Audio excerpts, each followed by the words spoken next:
Jamii kwanza daima, wa moyo wa matumaini na wa shukrani kwa mchango wa Soya One Limited.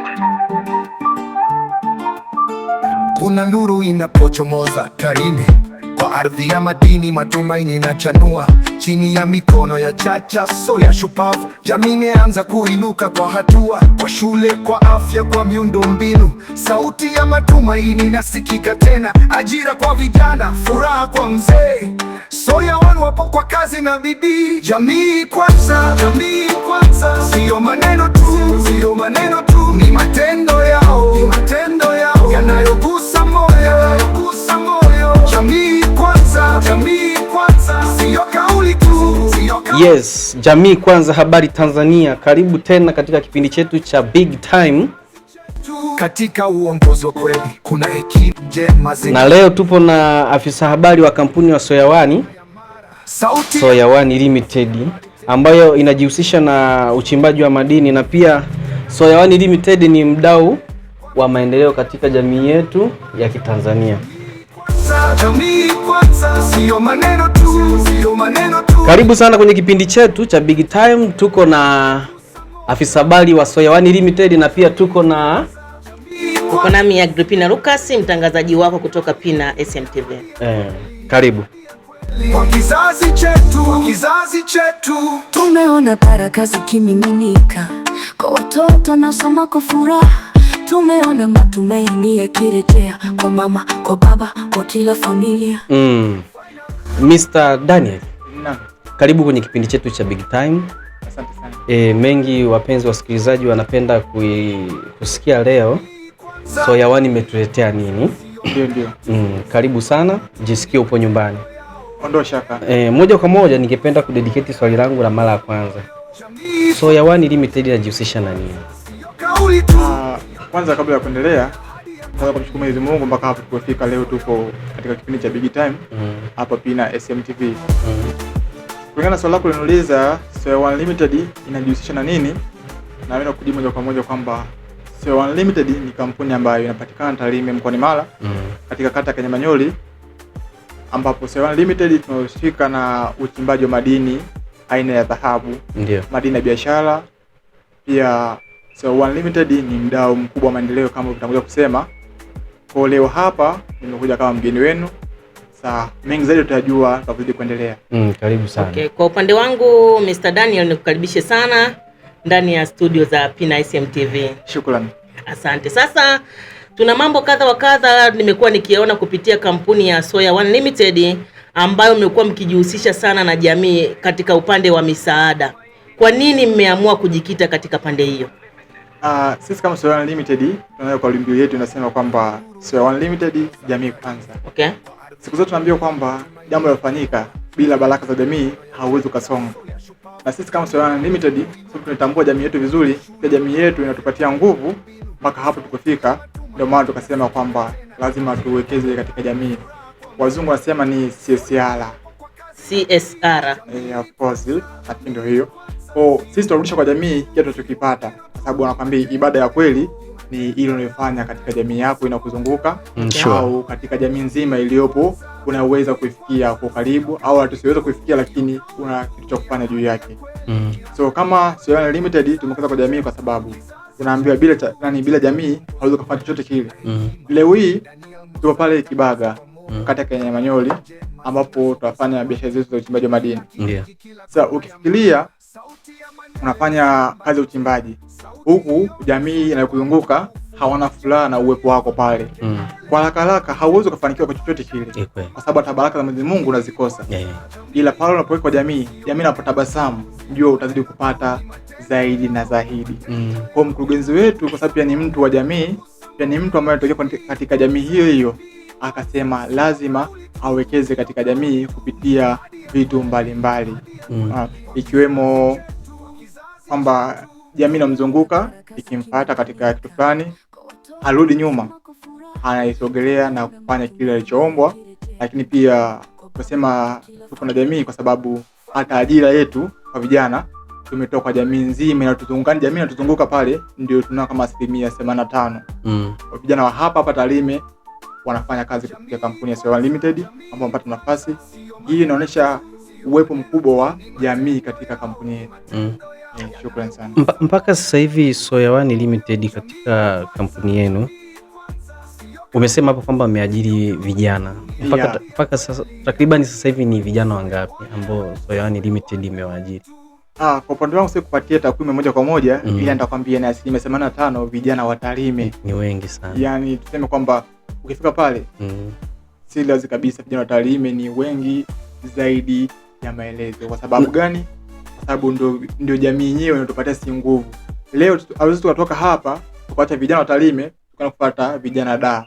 Kweli. Kwa sababu inatakiwa jamii yetu hii na yenyewe uweze kupata kitu cha kufanya, kupunguza uhalifu mtaani, kupunguza mambo ya ajabu ajabu mtaani. Kwa kampuni ikasema sio vema ikawaacha mbali ikafuata vijana wengine huko. Kwa sababu makampuni mengi wanakuwa wanafanya kazi na watu vijana wa maeneo ya mbali sana. Kweli. Lakini kama Soya One nyinyi imefikia hatua hiyo leo kuajiri vijana wa Tarime hapa, ina maana lile wimbi la vijana wa mtaani, cha kwanza mtakuwa mmelipunguza. Cha pili, hata wale vijana waliokuwa mtaani ambao hawana kazi maalum, napo pia asilimia kubwa mtakuwa mmesaidia sana. Katika jamii, mmesema mnasaidia jamii, si ndio? Katika jamii ni watu gani sana ambao mnawafikia? Yaani yale makundi, kwa mfano kuna watoto yatima, yes. Kuna wajane na pia kuna wagane, si ndio? Pia kuna vijana wale ambao kidogo wako katika mazingira magumu. Nyinyi mmegusa kwenye makundi gani? Kwa ufupi sisi tunafikia makundi yote. Hongereni. Ila kwa makundi hayo nitajia na kusema kwamba mfano watoto yatima, juzi kati nafikiri mliona tulitoa magunia 21 ya mahindi katika shule za Sabasaba, Azimio na Mapinduzi. Hiyo ni kwamba kiongozi wa pale aliweza kupata Soya One Limited, akatambua mchango wetu katika jamii, akatupata na sisi tukaamua kuwafikia wanafunzi wale kulingana na takwimu kwamba mtoto apate lishe bora, asome vizuri. Kwa kuisupport serikali yetu tulifikia pale, lakini kwa moyo pekee wa mkurugenzi wetu ndugu Chacha Soya, ambaye ndio mkurugenzi wetu mtendaji katika kampuni ya Soya One Limited, aliona sio vema kufanya pale tu. Ila pia aliamua kwenda katika shule ya Magufuli kule ya watu wenye mahitaji maalum. Pale Magufuli na penyewe akapeleka kidogo chukua nacho, akatoka pale akasema pia hana budi kufikia katika msikiti wa Bakwata. No, sio Bakwata, ule msikiti unaitwa jina kidogo limenitoka, lakini nitakumbuka tutafika kama sawa. Kwa alifikia pana penyewe akatoa alichokuwa nacho akawapatia pale. Kwa hiyo utaweza ukichukua takwimu utaona kwamba ni kwa namna gani jamii inafikiwa. Na sio hapo tu, kuna baadhi ya watu, makampuni, yani familia mbalimbali, mtu mmoja sometimes anakuja mtu ofisini anakuletea proposal yake kwamba anahitaji hichi na hichi kwa sababu kakosa hichi, kwa wanahitaji umsupport. Kwa kama kampuni nakaa chini inapitia zeni jibu atoka moja kwa moja kwamba huyu mtu kweli ana uhitaji, na kama ana uhitaji kwa nini tusimshike mkono? Mkurugenzi wetu hanaga iana, anapitisha, na ndio maana tunasema kwamba tunachokipata tutakipa kwa jamii, na tukishapeleka wale wanatuambia sisi tuzidi kupata zaidi na zaidi na zaidi.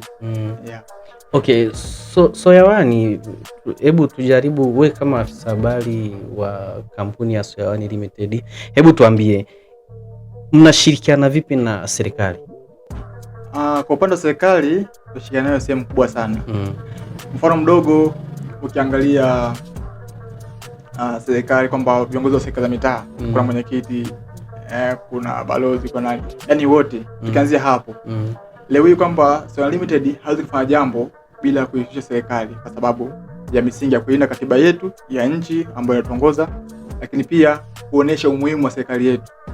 Amaanisha nini? Leo tunapata tatizo katika kampuni, tutakimbilia serikali. Serikali hiyo itatusaidia sisi. Kwa na sisi tunaweka serikali karibu kuisupport kwa kile chokifanya. Mfano, ina mradi na jenga, inaanzisha. Kwa ikiona kwamba Soya One Limited inahusika kwamba inafaa kuwepo, itatupata na sisi tutaangalia, je, tunaweza, ipo ndani ya uwezo wetu, tutachukua ile proposal tuifanyia kazi. Ila katika upande wa serikali kuu tunasupport serikali kuu zaidi, ambayo serikali inatongoza nchi nzima, popote pale, kila kona ya Tanzania. Tunapoona kwamba hapa serikali yetu inafaa kufanya hiki, na sisi kwa kile tulichokuwa nacho, hata kabla maelekezo yatoka kule juu, ile tunafaa kufanya, hatusiti, tutafanya. Sawa. Tukiangalia mambo mbalimbali, mfano wasanii au wachezaji au watu mbalimbali wa matamasha yao hapa mjini au wanatokea Mwanza wanakuja huku, wakiona Soya Limited inafaa, watakuja wanatupata, na sisi tunapokeaga, tunakaa chini tuangalia, je, serikali yetu hapa inachokifanya ni sahihi, na pia sisi ni sahihi kufanya, tutapitisha moja kwa moja. Sawa. Okay, asante. Hayo ni ya afisa habari wa Soya One. Natumaini panapo majaliwa katika kipindi kinachofuata tutaweza kumkaribisha mkurugenzi mwenyewe, lakini kabla sijamaliza, Pina, unalipi la kusema kwa afisa habari wa Soya One? Kwa upande wa Soya One nilikuwa bado na maswali juu yake. Kama nimeona amezungumzia walitoa support ya chakula katika shule ya msingi Sabasaba. Na ni serikali imehimiza sasa hivi watoto kupatiwa chakula mashuleni. Of course. Yes. Ni moja ya kitu ambacho mmeonesha mko mnaungana na jamii. Je, ni kipi cha kuambia wazazi ambao hawajaonyesha ile nia ya kusaidia watoto kuweza kupata chakula mashuleni? Kwa upande wangu naweza kuwashauri wazazi na kuambia kwamba kulingana na hicho tulichokifanya, na wenyewe waweze kutoa walichonacho kuisupport serikali yetu na kuinga mkono, kwa sababu sio kila siku kwamba kampuni au wadau wa maendeleo watakuwa nacho hicho kitu. Kuna siku tutawafuata kweli watakuwa hapo vibaya. Tuambia tu kweli. Kwa pale ambapo serikali imetoa hilo agizo, imeona mbali zaidi. Kwa na wazazi wetu, jamii yetu walituzunguka, na wenyewe kwa chochote kile 100, 200 uweze kutoa kuisupport serikali na kusupport watoto wetu mashuleni. Na tusisahau kitu kimoja, tusende mbali zaidi. Utakujua kwamba umuhimu wa Soya One uko wapi? Ni pale tupeka hata mahindi, kuna kitu kilitokea pale ile shule. Walituletea proposal ya changamoto ya umeme. Ila mpaka leo shule ya pale zile mita tuletewa zilipiwa hapo. Jambo zuri. Yaani hakuna hadi iliyofanyika. Ile ilipiwa hapo. Na Mungu sasa sumani ni kwamba kampuni yetu tuzidi kubarikiwa zaidi kwa sababu ya jamii. Amina. Na kupitia hilo tunasema kwamba tuzidi kuwa na jamii kwanza, tuzidi kuwa na jamii mbele, na serikali yetu katika mula huu tutapeleka katika uchaguzi, tuzidi kufanya hivyo, kusisitiza pia amani zaidi. Unajua leo mtu hata kila kishiba au mtu akiwa na amani au akiwa na kwamba mbona kampuni fulani anafanya hivyo, leo hii tutakuwa mfano wa amani, mfano mzuri wa kuchochea amani na utulivu katika nchi yetu, kwa sababu ya matendo yetu ya huruma, matendo yetu katika jamii inatuzunguka, maana tutakuwa mfano mzuri katika jamii yote ya Tarime na mkoa wa Mara kwa ujumla. Kampuni ya Soya One, je, imejikita labda kwenye mambo ya siasa sana au iko upande wowote ule wa kisiasa? Maana tunaona asilimia kubwa ya watu ama asilimia kubwa ya makampuni ambao unakuta labda inatoa sana misaada, wengi kuna kanafasi fulani wanakahitaji. Je, imekaje kwa upande wenu wa Soya One Limited? Kwa sababu unakuta wengine wanatoa hivyo misaada wao wanafikia jamii. Mwisho siku tunaona kumbe kuna kanjia wanakatengeneza kwa ajili ya wanaingia kwenye siasa kupata nafasi fulani. Na ukitaka kuangalia kesho kutwa tu hapa bunge linafungwa, watiania sasa wa majimbo wanarudi, wanachukua fomu. Vipi kwa upande wa Soya One? Kwanza nikumbushe kitu kimoja. Soya One Limited ni kampuni. Brother, nikwambie kitu kimoja uelewe kuanzia leo. Kwanza, kampuni haiwezi katafuta nafasi katika nchi hii. Kampuni ni watu wengi sana. Leo hii ukisema kwamba tupo katika siasa ni uongo. Mkurugenzi anaweza akatafuta kwa nafasi. Ya ndo point yetu ni hapo. Ndio maana na kujibu hivyo kwa kitu kimoja. Leo ukifuatilia toka tunafanya mambo yetu katika jamii, kampuni inafanya mambo katika jamii. Hajawahi kwenda mkurugenzi kama mkurugenzi. Inaendaga kampuni. Haujawahi kuona habari imeandikwa kwamba Chacha Soya ametoa, hapana. Unaona kwamba kampuni ya Soya One Limited, it means that inafanya kampuni, afanye mtu kwa manufaa yake. Inafanya kampuni kwa manufaa ya jamii na serikali yetu. Soya One ni mfano wa kuigwa. Lakini pia ukirudi nyuma kwa ile swali la kwamba mambo ya siasa. Sisi hatuna ubaguzi wa chama chochote kile. Hiyo CCM, hiyo Chadema, hiyo NCCR, hiyo nini? Sisi ni jamii. Sawa. Kikubwa jamii yetu katika mstari ulionyooka na sisi tunaenda nayo. Au mtu wa Chadema, wa CCM, wa wapi wale. Yaani vyama vyote sisi tunaweka katika mfumo wa jamii kwanza. Kwa sababu hata leo kwamba tunafanya kitu pale shuleni. Pale shuleni kwa watoto wengi, ambao babao ni Chadema, ambao ni CCM, ambao ni wapi, lakini sisi hatukubagua. Tulifanya in general because of watoto wetu. Hicho tu ndio kitu ambacho kampuni inakifanya. Okay. Kuna vijana wengi wanatutazama kupitia channel yetu ya Pina SM TV. Na aidha kuna wengine wanafahamu mafanikio ya Soya One Limited. Kama kijana una kipi cha kuwashauri wa watazamaji na vijana kuweza kufikia malengo kama ya Soya One walivyonayo sasa hivi? Kiufupi, mimi nakata mkurugenzi wangu anipatia madini na shule upande wangu. Kila kitu ni kujituma, kila kitu ni kupambana. Sio nikamwongeza sana mkurugenzi kwa sababu pia ana nafasi ya kuongea atakapopata pesa kuja hapa, lakini kwa upande wangu nasema kama vijana tupambane, tujitume, tuwe na nidhamu ya maisha, tuwe na nidhamu ya fedha, tuwe na nidhamu katika kazi. Leo kijana unapopata kazi au sehemu fulani unapofanya kazi, ulipoajiriwa unajipatia 200 300 yako, endelea kupambania hiyo. Ipo siku haitakuwa 200, itakuwa 500, yatoka 500 itakuwa 1000. Ila sio leo kijana wa taalimu unaajiriwa unataka kesho mzidi bosi wako. Huo ni uongo. Hata iweje, sawa, unaweza ukapita nafasi fulani ukawa leo, mfano mdogo, mwalimu kamfundisha kiongozi fulani wa nchi. Ila kiongozi yule mpaka leo hamzidi yule mwalimu kwa sababu kafanya vitu kwa upande wake na yule mwalimu ana vitu vifanya kwa upande wake. Ukija kwa mfano mdogo kwamba mimi ni afisa habari wa kampuni ya Soya One Limited. Wewe ni mwandishi wa habari. Ndio. Leo hii natoka na kampuni pale na kuja na kuwa mwandishi wa habari hapa. Nitafanya vitu naweza nikakuzidi jina. Ila sitakuzidi vitu ulivyofanya. Yaani kweli. Maana yake nini? Nitakuzidi ile kwamba tunasemaga title, jina lako, umaarufu wako, nitauzidi, lakini sitafanya ulivyofanya wewe. Manaki kama ulitengeneza 500, nitakuja kutengeneza kisa utengeneza katika ubora ule ulitengeneza wewe. Aidha nitakuzidi au utanizidi. Nikikuzidi kuna vitu nitakosea, kuna vitu ulifanya kama vilikuwa bora. Umeelewa? Ndio tofauti huo. Kwa vijana tupambane zaidi. Mwisho kabisa, ni changamoto zipi unazipitia kama kijana ambaye ni afisa habari wa Soya One Limited? Changamoto za maisha hazikosi. Changamoto ni nyingi sana. Unajua kama vijana unapokuwa sehemu fulani, kuna watu wanaanza kusema hili lile, lakini sisi tunayapokea yote katika positive way. Mnayapokea kwa mazuri. Unajua afisa habari wa Soya One ni moja kati ya kijana niliona anatambulishwa bungeni. Na ilimpa credit kubwa sana, na nikatamani nijue amefanyaje mpaka akaingia pale. Mimi kwa mara ya kwanza ninamuona TBC anasimama, nasikia jina kwanza Daniel Msa. Anasimama, anatambulishwa, alafu anakaa. Nikasema hii ni hatua moja kubwa sana kutoka kwa Soya One Limited. Daniel Msa, ulijisikiaje kutambulishwa bungeni? Unamwona Dr. Tulia Ackson anakutambulisha. Kwa upande wangu nasema kwamba ni moja ya heshima kubwa sana ambayo kampuni imenipatia. Maana mimi kufika pale bungeni kufanya hayo yote na kuweza kukanyaga pale ndani, ukaa kusikia ule baridi wa mule ndani, baridi uliotulia. Unatuambia kwamba bungeni ni pa baridi. Bado fulani hivi, yani baridi ambayo haikeri. Baridi ambayo tunahitaji watu wote. Kuna baridi, kuna joto. Mix. Naweza kusema kwamba ni baraka za mheshimiwa mkurugenzi wangu Soya ambaye ameniweka katika kampuni yake na kunitengenezea njia ambayo ni sahihi. Pia kwa yale ambayo amenifundisha nimeyafuata, ndio maana kwamba inafikia hatua naonekana kwamba nafaa kufika sehemu ile niliyofika. Na sio mara moja tu. Toka mimi kwa kampuni yake ni sehemu nyingi sana nimefika, lakini yote kwa yote nasema kwamba alhamdulillah, nashukuru Mwenyezi Mungu amejali kwa sababu ya kampuni ya Soya One Limited. Kwa nidhamu ni kitu cha pekee, nidhamu ni kitu ambacho kinahitajika kila sehemu, kila kona unakanyaga. Nidhamu kiweka mbele utafikia malengo yako. Asante sana. Huyo ni Daniel Msa, afisa habari wa Soya One Limited. Asante sana wewe ambao unaendelea kutufuatilia katika mtandao wetu wa kijamii, YouTube channel yetu ya PNSM TV. Asante sana. Tunashukuru uwepo wako hapo. Ulikuwa nami Bita Makongo na Agripina Lucas, lakini bila kumsahau mgeni wetu Daniel Msa.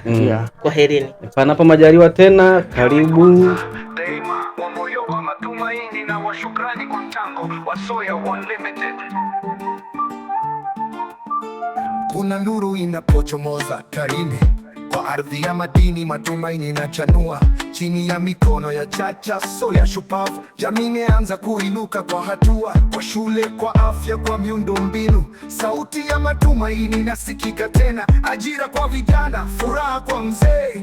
Soya One wapo kwa kazi na bidii. Jamii kwanza, sio maneno tu, ni matendo yao, yanayogusa moyo. Jamii kwanza, sio kauli tu, ni ahadi Katika uongozi wa kweli kuna hekima. Daniel Musa anatangaza kwa moyo habari njema zinazogusa watu. Kila kijiji, kila kona ya Mara, sauti ya maendeleo si ya mbali tena. Sauti hiyo ni Soya One tukufu, wakijenga taifa bila kelele, kwa vitendo vinavyoonekana kwa macho.